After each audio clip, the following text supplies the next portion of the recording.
In this video, we are going to understand what do we do after making a matriculation call, how do we update the information on Salesforce. So after you've completed your call, the first thing you do is you go to calls just like you logged your cultivation calls, click on new calls. In the record type, instead of recruitment call, you'll actually select matriculation call this time, click on continue. You'll see a different format. We go a little deeper into what is their likelihood of joining, why are they doing this, so on and so forth, and hence the structure looks a little different.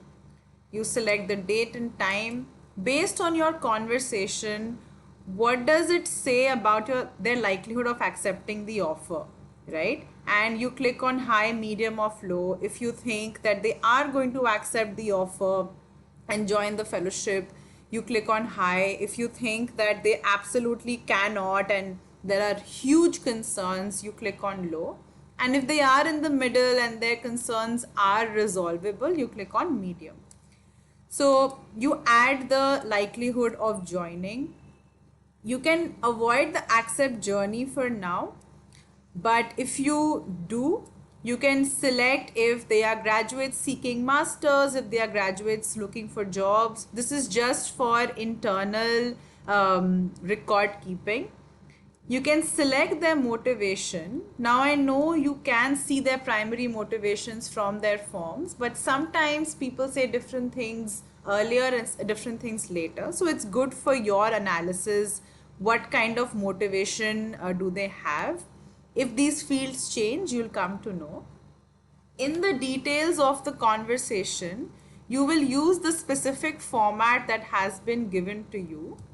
Format ensures that all the calls are consistent, and when we are trying to extract data or when we are trying to monitor the quality of the calls, or when your RML is trying to figure out how to support you with this particular candidate, they are not going through different types of notes. So this is just for ease of support.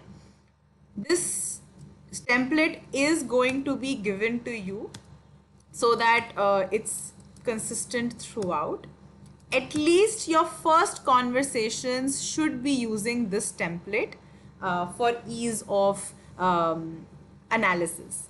So you need to talk about what is the relationship with the recruiter, what is the understanding that they have about Teach for India and the fellowship, what are their motivations and their aspirations. If they have a clear-cut long-term understanding of what they want to do, add that.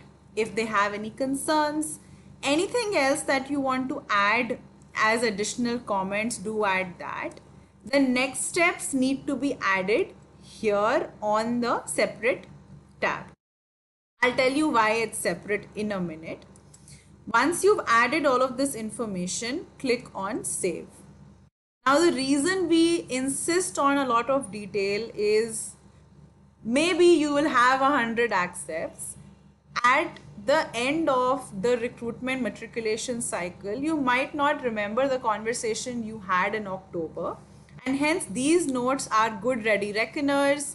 If you transition out and someone else joins in, this is a good way for us to just keep track of what the candidate journey has been like. So this is how you update the call log.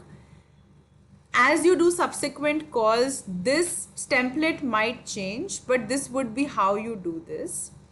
Notice the likelihood of accepting is high, and let me add next steps B, call again. Once you go back to the candidate record, you are going to see that under matriculation details, the likelihood of joining has gotten updated, and so has the matriculation next steps. So these get auto updated after every call log, which means every time you talk to them, you assess their evolved likelihood and you add that, and you add your next step so that it gets updated.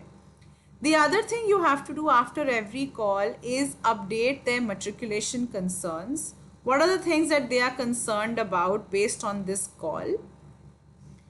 And if you have to add any details, you add them here. The motivation and the accept journey again would be updated directly. If it isn't, you need to update it here. If they have any health concerns that are something you want to follow up on, you add them here as well. So guys, these are all the different fields that you need to update. Once they confirm their offer, their confirmation status will be auto updated here. That is not something that you have to do. All the best, and let us know if you have any other questions.